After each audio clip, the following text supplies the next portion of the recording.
Imagine for a second that you just bought a brand new house. Okay, nice. Right, and you go out and you install the most expensive, state-of-the-art deadbolt on your front door. Oh yeah, like a heavy-duty smart lock. Exactly. The kind that needs a fingerprint, maybe an encrypted passcode, and you feel incredibly secure. But without realizing it, you left a side window wide open. Oh no. Yeah. And you left it open for 4 straight years. Wow. 4 years. 4 years. And that scenario is essentially what happened to the company in today's source material. They suffered a credential stuffing attack that completely compromised 12 different accounts inside a single client environment. 12 accounts. That's significant. It's massive. So our mission for this deep dive is to really deconstruct exactly how attackers are bypassing modern security with these, incredibly cheap, low-tech tools. And crucially, to extract the actionable preventative measures you can apply to your own organization or your clients. Right, exactly. Okay, let's unpack this timeline, because the way this breach unfolded just totally shatters a lot of assumptions about cybersecurity. It really does. I mean, to me, the scariest part of this entire breach isn't some highly sophisticated zero-day exploit. Like some nation state developed in a secret lab? Right, exactly. It's not that at all. It is how utterly routine and honestly lazy the whole attack was. Yeah. There is no evil genius at a keyboard here. It's just a script running quietly in the background while the attacker is, I don't know, probably off eating lunch. Which is so crazy because I think we all have this Hollywood stereotype stuck in our heads. Oh, the guy in the dark hoodie. Exactly. The guy furiously typing green code onto a black screen, actively fighting against a firewall in real time. Sweating as the timer runs down. Sweating, yeah. Trying to break in. But looking at these documents, that is completely divorced from reality. I was thinking about it like, this isn't a master jewel thief picking a high-tech vault. This is someone buying a cheap keychain of like 340 discarded keys at a yard sale. Oh, that's a great analogy. And they're just casually walking down your street, trying them on every single door in the neighborhood just to see what opens. That is the perfect analogy. Yep. And let's actually look at the preparation stage of this attack, because they didn't steal the passwords themselves. Right. They simply went onto a dark web marketplace and bought a database from an entirely different data breach, one that happened way back in 2021. Wow. Just bought it off the shelf. Yeah, it's a routine, everyday transaction. And according to the source, acquiring this massive list of exposed credentials cost them less than you probably pay for, like a monthly streaming subscription. That's terrifying. So they buy this cheap list, and then they cross-reference email domains to find known business targets. Exactly. And for this specific client, they found 340 email and password pairs matching the target's corporate domain. 340 keys on that keychain. Right. And this is where the automation you mentioned comes in. I mean, they certainly didn't sit there and type these in manually, one by one. No, they used automated distributed proxies. They just pointed these proxies at the Microsoft 365 login endpoints and ran those 340 credentials. Wait, let me stop you there for a second. When you say automated distributed proxies, what does the Microsoft server actually see? That's a good question. Because does it just see one IP address hammering the front door? Wouldn't that get blocked instantly? It would get blocked instantly, Yeah. which is exactly why they use distributed proxies. Instead of the attack coming from one single server in, say, Russia or China, the attacker routes their login attempts through hundreds of different, perfectly normal-looking IP addresses. Oh, wow. Like what kind of addresses? Often compromised residential routers or IoT devices, smart fridges, things like that. You're kidding. No, so to Microsoft, it just looks like John from accounting is logging in from his home Wi-Fi in Ohio, and Sarah from HR is logging in from a coffee shop in Texas. That is so sneaky. And here is the truly critical detail. They deliberately throttled their attempts. They only tried 2 passwords per account per hour. 2 per hour, which, I mean, that completely bypasses the standard alarms, right? Exactly. Because if you hammer a server with 100 password attempts in a minute, the system locks the account and flags the security team. Yep. But 2 attempts an hour. That just looks like an employee who forgot their password, tried twice, and went to get a coffee. Precisely. They stayed well below the standard lockout thresholds. It's what we call a low and slow approach. Right. And out of 340 attempts, they got 12 successful authentications. That is a 3.5% success rate. Which, it sounds tiny until you realize that having 12 compromised accounts inside a single client environment is an absolute catastrophe. Complete catastrophe. But here is the question that jumps out at me. This attack happened 4 years after the passwords were leaked in 2021. Yeah.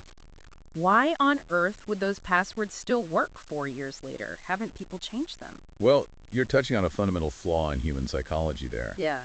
Password reuse is human nature. Yeah, I guess that's true. If nobody actively forces an employee to change their password, they are going to use the exact same one they use for their personal fitness app or, their dog walking service. Or their meal delivery app. Exactly. Which means a breach in a totally unrelated low security platform lands squarely inside your highly secure corporate environment years later. It's the ultimate backdoor. But, okay, I'm looking at the source here and I'm a little confused. Okay. Because getting the password right is only step one. Here's where it gets really interesting. Yeah. The source material states that 3 of those 12 compromised accounts actually had multi-factor authentication MFA turned on. They did. I thought MFA was the silver bullet. If the front door has that smart lock we talked about, how did they bypass the MFA without intercepting a text message or doing a SIM swap or tricking someone into giving them a code? Well, what's fascinating here is they didn't have to hack the MFA at all. They didn't break the smart lock. They didn't? No, they bypassed it entirely by exploiting something called legacy authentication protocol. Legacy protocols? Like what specifically? And why are they even still around? So we're talking about older email protocols like basic authentication, SMTP-AID, IMAP, POP3. Oh, wow. Blast from the past. Right. These were built decades ago, long before modern multi-factor authentication even existed. I mean, think about how email used to work in the late 90s. Just typing in a username and password. Exactly. Your email software just sent your credentials over the internet in clear text. There was no pop-up browser window to render an interactive Microsoft login page that could ask for a fingerprint. Okay, but if the company pays for Microsoft 365 and they explicitly turn on MFA for their employees, shouldn't Microsoft servers just physically reject any login attempt that doesn't support MFA? You would think so. Why does a legacy protocol even get to the password checking phase? It comes down to backward compatibility. For a very long time, Microsoft left these legacy protocols enabled by default. Because of old hardware? Yes. Yeah. Because companies had old hardware fax machines, old scanners, custom-built legacy software that physically couldn't process an MFA prompt. Oh, I see. And the Microsoft 365 tenant, in this specific case, still had these legacy protocols enabled. So because these old protocols structurally do not know how to ask for an MFA code, they just ask for the password. That is mind-blowing. So if an attacker points their automated script at the ancient IMAP protocol instead of the modern web login page, the system just checks the password, says, yep, that matches, come on in. Yep. And it completely ignores the fact that the company mandated MFA for that user. Exactly. It just lets them walk right around it. Yeah. If legacy authentication is left enabled on a tenant, your MFA is nothing more than an illusion of security. Wow. You spent thousands of dollars on the deadbolt, but the attacker just slid the old rusted side window open. That really shifts the entire perspective from, how did they break our advanced security to why did we leave the ancient back door propped open? Precisely. Okay, so they've exploited the legacy backdoor to get in. But getting in is only half the battle. If that compromised employee changes their password tomorrow, the attacker is locked out again. Right. How do they guarantee they keep that access? Because according to the source, this wasn't just a smash and grab. This was an 11-day silent squatter. Yeah, 11 days. Once they had access to those 12 accounts, they assessed their options and chose the office manager's account to be their primary base of operations. Makes sense. Office managers have access to everything. Exactly. And the office manager had no MFA enforced and was accessible via that legacy protocol. So once inside, the attacker didn't just look at emails. What did they do? They went straight for the file storage. SharePoint, OneDrive, shared mailboxes. They started quietly downloading client contracts, financial documents, highly sensitive HR files. But they didn't stop at data exfiltration. They set up shop to ensure they wouldn't lose access. Right, what the source calls stage 4 persistence. Yeah. First, they created an inbox rule on the office manager's account to forward all incoming emails to an external address controlled by the attacker. But why an inbox rule? Why not just log in every day to check the mail? Because logging in creates logs. Every time an attacker authenticates, there is a risk of triggering a security alert, like an impossible travel flag. Oh, so they wanted to be invisible. Exactly. By setting up an inbox rule, the attack becomes entirely passive. The office manager goes about their day receiving emails, but a blind copy of every single message is silently routed to the attacker's server. That is so creepy. And even if the office manager realizes something is weird and changes their password, the attacker doesn't care. They're still receiving a copy of the mail. And then they went a step further. They registered a brand new secondary MFA device to the compromised account. Which is basically how you change the locks on the house you just broke into. Right. By registering their own smartphone or authenticator app, they locked in their access. If the IT department suddenly woke up the next day and decided to enforce MFA across the entire company, the attacker wouldn't be locked out. Because they already have an approved device. Exactly. They have their own set of keys now. So they forwarded your mail, they changed the locks by adding their own device, and then they did something that I find truly terrifying. The mail flow rule. Yeah. They reprogrammed the company's digital mail sorting machine. The source says they created a mail flow rule specifically designed to silently delete any incoming security alert email. Yes.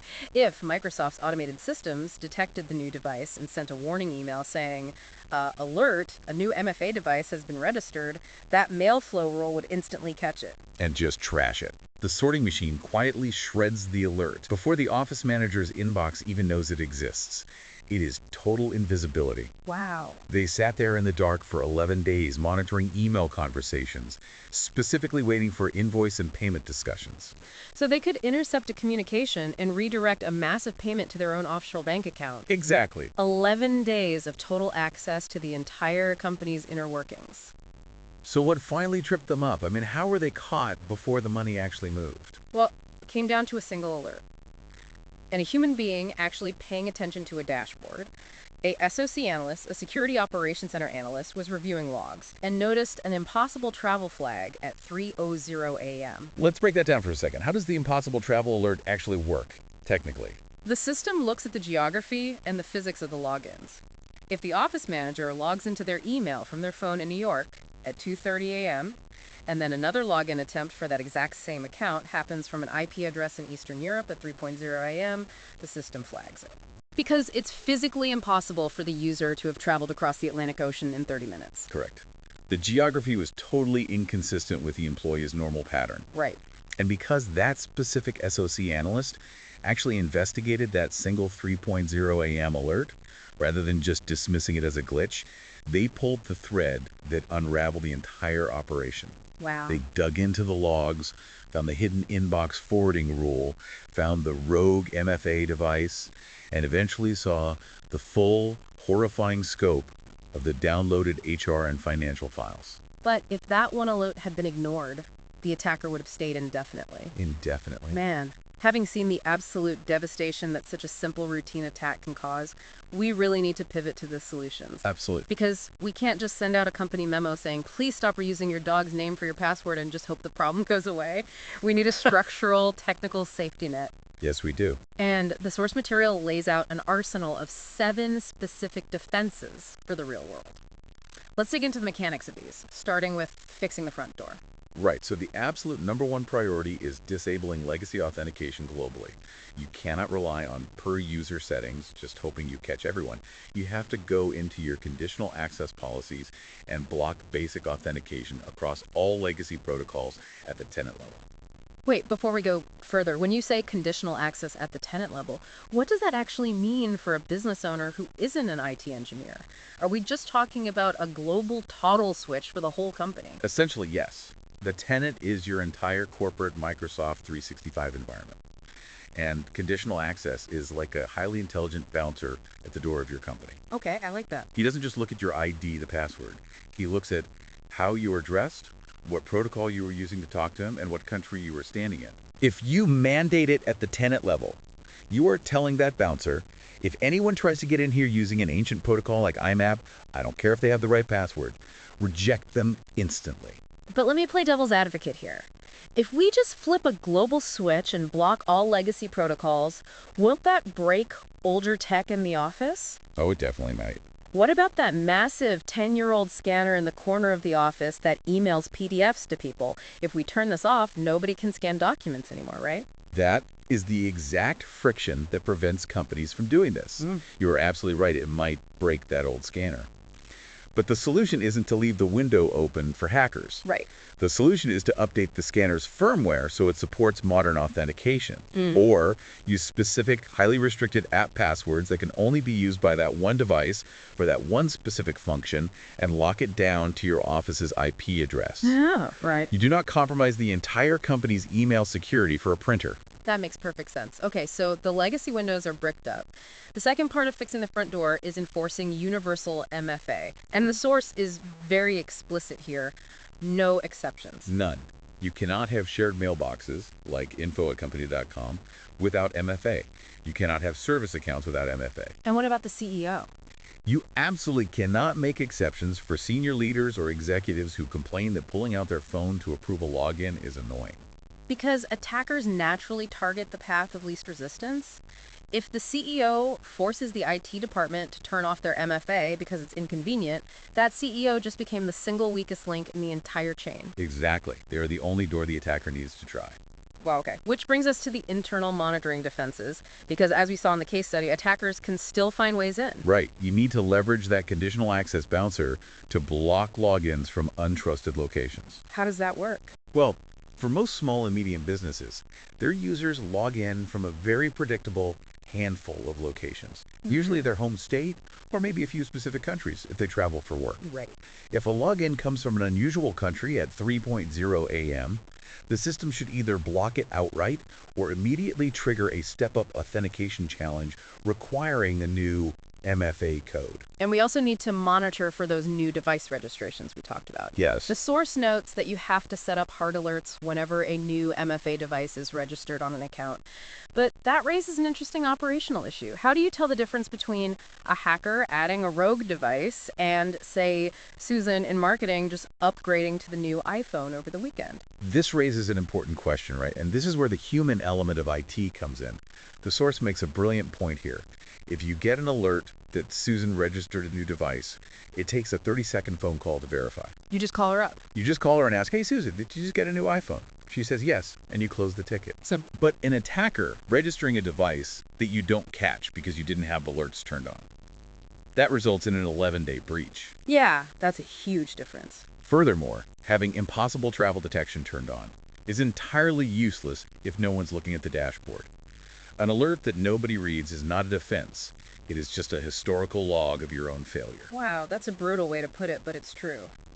Which brings us to the final category, regular hygiene. You can't just set up these alerts and walk away. No. The source recommends running quarterly checks on tools like Have I Been Pwned or using a tool called SpeakOps Password Auditor. You take your client's email domains and actively search them against known breach databases. And when a match appears, you don't just put it in a quarterly report and email it to the boss. Right. You treat it as a live, radioactive credential risk, and you force a mandatory password reset on that account immediately. Because remember, in this case study, there was a 4-year gap between the breach and the attack. A simple quarterly check against Have I Been Pwned would have flagged the office manager's exposed password years before the attacker ever bought the database. That's a great point. The other hygiene step is reviewing those inbox rules and mail flow rules, the ones the attacker used to silently forward mail and shred alerts. Very important. The source says this needs to be a weekly check for all accounts. Any forwarding rule pointing to an external address like a Gmail or Yahoo account that an admin didn't explicitly create needs immediate investigation. So if we step back and look at all 7 of these defenses, disabling legacy auth globally, universal MFA, untrusted location blocking, impossible travel alerts, new device alerts, quarterly breach checks, and weekly inbox rule reviews. It's quite a list. It is, but none of these require inventing new technology. Most of them sit entirely inside tools that companies are already paying for. But, none of this happens in a vacuum. If you are a business owner listening to this, or if you hire an IT provider, you need to know how this impacts the bottom line. Absolutely. Implementing these defenses isn't just an IT checklist that a technician can quietly do in a back room. It requires business buy-in, it requires budget, and it requires a real understanding of organizational risk. It really does. It requires a fundamental shift in philosophy. So what does this all mean for the IT providers out there? Well, IT providers have to move from being break-fix shops, people who just show up with a mop to clean up the mess after an incident happens, to being security-led providers that actively prevent the incident from ever occurring. But that requires a difficult conversation about license upgrades, right? It does. Let's talk about the friction of the upsell reality. To implement things like the intelligent conditional access bouncer we talked about, you need a specific Microsoft license called Entra ID P1. And according to the source, that is included in the premium tiers like Microsoft 365 Business Premium, but it is not included in the basic or standard tiers. So your IT guy has to come to you and say, I need you to pay a few dollars more per user per month. Which can be a tough sell, but it is a genuine risk conversation. The cost difference between a standard license and a premium license is minuscule compared to the financial devastation of a single credential breach. Like where an attacker intercepts a wire transfer and redirects a $50,000 invoice. Exactly. And we haven't even touched the cyber insurance angle. The source points out that many cyber insurance policies now mandate universal MFA as a strict, non-negotiable baseline condition of coverage. Yeah, that's huge. Imagine an investigator flying out after a breach, looking at your logs and finding out that legacy protocols were left open, bypassing the MFA. That insurance claim for your lost revenue could be heavily reduced or entirely rejected. You paid premiums for years and you get nothing because you left the window open. Which is exactly why IT professionals have to explain this to non-technical business owners effectively. You cannot use jargon. Right. If you walk into a CEO's office and start talking about IMM deprecation and Entra ID P1 conditional access policies, their eyes are just going to glaze over. You have to keep it concrete. So if I'm a stubborn business owner who thinks cyber attacks only happen to Fortune 500 companies, how do you pitch it to me? Why should I care? I would say exactly what the source recommends. I'd say a list of your employees' email addresses and passwords from an old data breach is available for purchase online right now. Automated tools are testing those passwords against your systems every single day. Wow. If any of your staff are using the same password they used 4 years ago, someone might already have access to your sensitive files without needing to hack a single thing. That definitely paints a picture. And then you deliver the knockout punch. You don't just tell them, you show them. You pull up, have they been cleaned on your laptop, you type in their company domain, and you let them look at the results. Just show them their own exposed emails. Yes. Seeing their own employees' email addresses listed in a known breach database is a brilliant, undeniable wake-up call. It completely removes the abstraction. It is no longer a theoretical cyber threat happening to someone else. It is their actual data exposed today. It makes it incredibly real. Look, threat actors are not always sophisticated masterminds. More often than not, they are just opportunistic. They are relying on old passwords, outdated legacy protocols that you forgot to turn off, and a complete lack of active monitoring. Yep. For you listening to this, you now have a clear blueprint. You know exactly what to look for and what questions to ask your IT team. You need to check your own organization's exposure today because those breach credentials are out there right now. It's a ticking clock. The automated scripts are running, and the only question is whether the password they have still works on your systems. Absolutely. And, as we wrap up, I want to leave you with one final thought to consider. Something that really struck me regarding the source's mention of regulatory notification obligations and the need to review 90-day audit logs. Okay, what is... Well, we spent this entire deep dive focusing on how to stop an attacker from stealing money or how to stop them from locking you out of your own business. But consider the reality of those 11 days. This specific attacker was silently sitting inside the network. Just watching. Just watching.